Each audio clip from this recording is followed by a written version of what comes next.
Here's your host, Dennis Rimmer. And thank you for coming back to Talking Books and Stuff podcast. Wanda John Cahewen is with us today. Hello, Hello. hello, Oh, hello. hello. So glad to be Yes. here. We talked to her before about being hopeless in hope, but now it's Miya Wears Orange.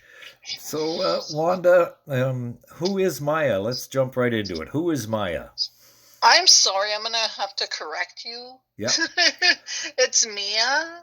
Miya. So, Okay. yeah, Well, just a little bit, just a little bit. okay. But Mia is actually Miyasawan, so Miyasin, which is means beautiful one in Cree, and she is my daughter. And this Mia Wears Orange is a true story about her experience of thinking that she was going to go to residential school in grade one. So, oh no. yeah. So, and how did she kind of learn about residential schools? The teacher was talking about residential school and reading a book. I'm not quite sure which book it was that she was reading. But the only thing that I do know was that it was a really hard experience for Mia because she was the only, I guess, Indigenous person in her class. So she actually looked around her classroom and she saw she was the only one who was Indigenous. And she thought, okay, well, nobody else is going to have to go to a residential school. It's only going to be me. Oh, no. So she came home, and because she's neurodivergent, she has ADHD, her emotions are bigger. And so she came home and she was beside herself, and I could not calm her down because she thought I was lying to her and that I was just, I guess, trying to, I don't know, hide it from her. Right. And she just thought she was going to go to residential school, and she was, dead set on that. And she cried, and I couldn't, console her. And I was like, oh my God, this is horrible. And so then that brought up feelings for me going, how many last nights were there for, parents with their kids? How many last nights where you're explaining to your child that you do have to go to residential school, and how many tears and how many, how much grief is there when you're spending the last night with your child before they go to residential school. Exactly. So, yeah. So she put all these stuffed animals all around her, and it was really sad because she, I don't know, in her mind, all these stuffed animals could actually protect her. So she put all her stuffed animals around her and she went to sleep. And so the next day I didn't go to work. I was like, she still didn't want to go to school. And she just wanted to stay home and be with mom. And so that's what we did. And so we talked more about it, and I talked to her about the residential school and how the last one closed in 1996, and, like kids don't have to go there anymore. And so we talked about that, and it was just,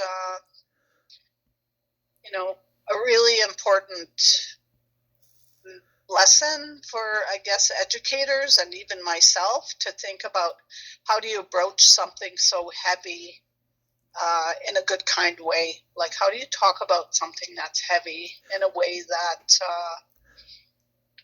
can be shared in a good, kind way and not just do a trauma dump of some sort? Right. Okay. Yeah. And that ended up being the story of Miya Wears Orange. So, yep. So 1996, the last residential school. That's not that long ago in the great scheme of things, is it? No, it's not that long ago. My two brothers actually went to the last residential school, Blue Quills. Also, a lot of family members also went. So, and why is it? I don't. What am I trying to say? Why is it so traumatic? Is it the fact you're being taken away from your family against your will, or the fact that it was much harsher than maybe we've been even led to believe even now, or both, or all of it? I probably I can say it was like the breakdown of family systems, right? And if you have no children at home, what are you going to do? Like, there's a lot of grief. And so it was a perfect opportunity for the alcohol to come in. And, like a lot of people, even now, today, use it to numb pain and suffering. And so it was a perfect storm. Right. I don't have my kids with me. I give up, alcohol or, that will numb the pain. So it was a perfect storm, right? Right. And that carried on, and it's still carrying on today to some extent, I believe. Is that not true? Are you talking about like substance use? Well, the intergenerational trauma. Oh, okay, there we go. Yeah. Oh, for sure. I look at my daughter now. She's 13, and I've basically raised her out here in BC. Beautiful place to raise her. And I can still see the effects of intergenerational trauma even in her, because she's got, ADHD, neurodiversity. She's got anxiety. She's got all these things that, I have and that my mom has. Yep. And it's like I haven't raised her in a way that would, I guess, typically give reason for her to have anxiety or depression. Like, I've raised her pretty well. Yeah. And then I was like, okay, now I can see firsthand what this intergenerational trauma is about, and anxiety, and I can see what it's about now because I can see it in her. And logically, people look at her and she's got, all her needs met and she's doing really well and stuff. Why should she have this depression, anxiety? Why should she have it? It's because it's intergenerational, right? And I was like, oh, there's the intergenerational trauma. Those are those effects, right? Mm-hmm. Yeah, and you've made a comment before about takes about 7 generations for this kind of thing to ease. And is there a passage somewhere that says the sins of the father are passed down even unto the 7th generation? So it does take a long time for these, what we think are insignificant events, perhaps, from an outsider's viewpoint. It takes a long time for those situations to kind of ease. I won't say resolve, but ease themselves. I guess that's what you were getting at, right? Yeah, it'll take still some generations, I think. Right? Yeah. Are things getting better, maybe? Oh, I think so. Like, I take a look at my daughter, Miya, and her life is way better. And, yeah. I see the kids around us, and I see parents, and, I see grandparents, and I see people healing and understanding that there's this need for this healing and to go back to our roots. Slow, but everybody's trying, and I see that. And so we have more Indigenous writers, and we have more Indigenous people who work in social work and, in politics, and it's like it is getting better, but it is still slow. It's slow. I think things move at a glacial pace, as they say. So yeah. Miya wears orange, and why does Miya wear orange? Well, it's the color for TRC as well, right? And it's just, a day to recognize reconciliation. Also, it's a bright, beautiful color, and she likes orange. Yes, and who doesn't like orange? It's a great color. How about yourself? What does the color orange mean to you?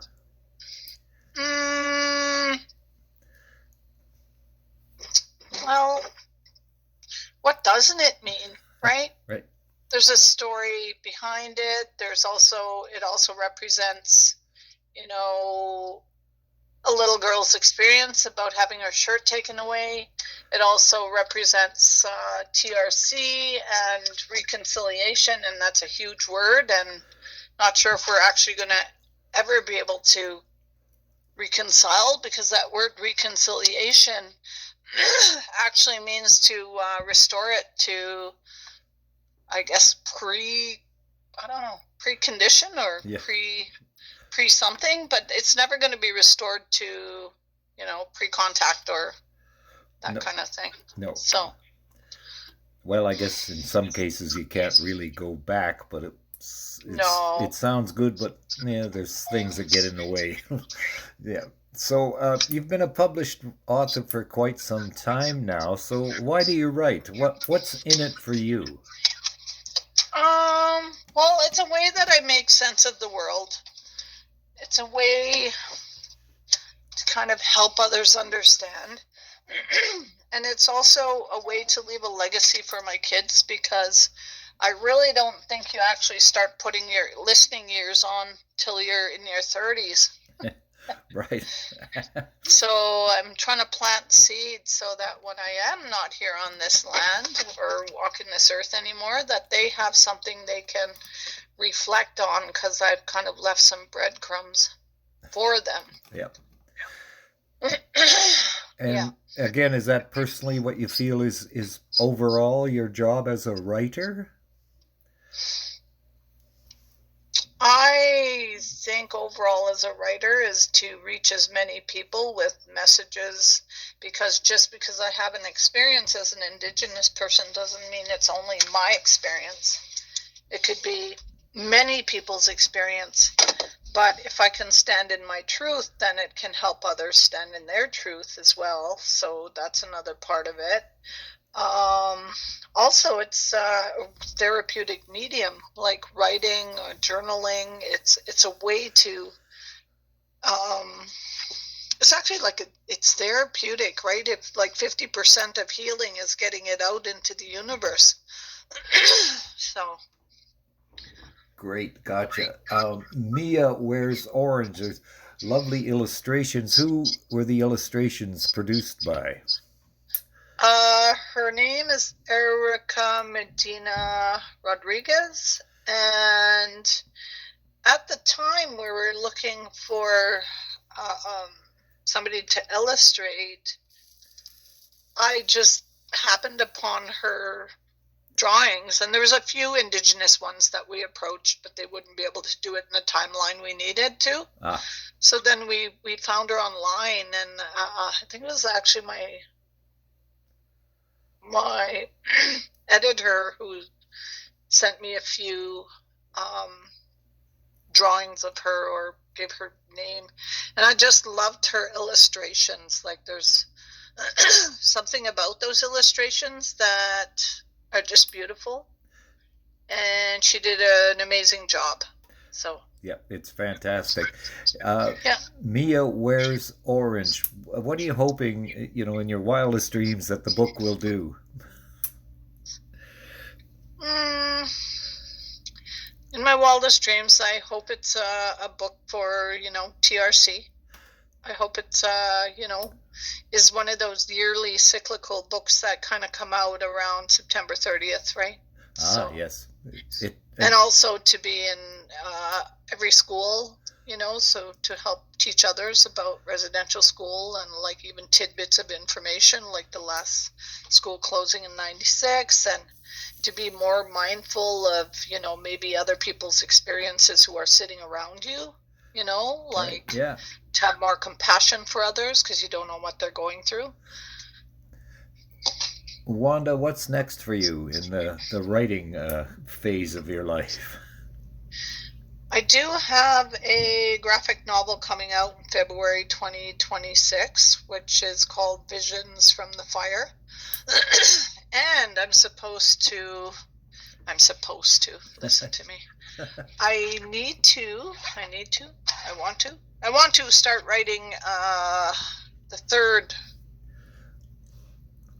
part of the graphic novel series, Visions of Crow, Visions from the Fire, and Visions from Spirit, I think.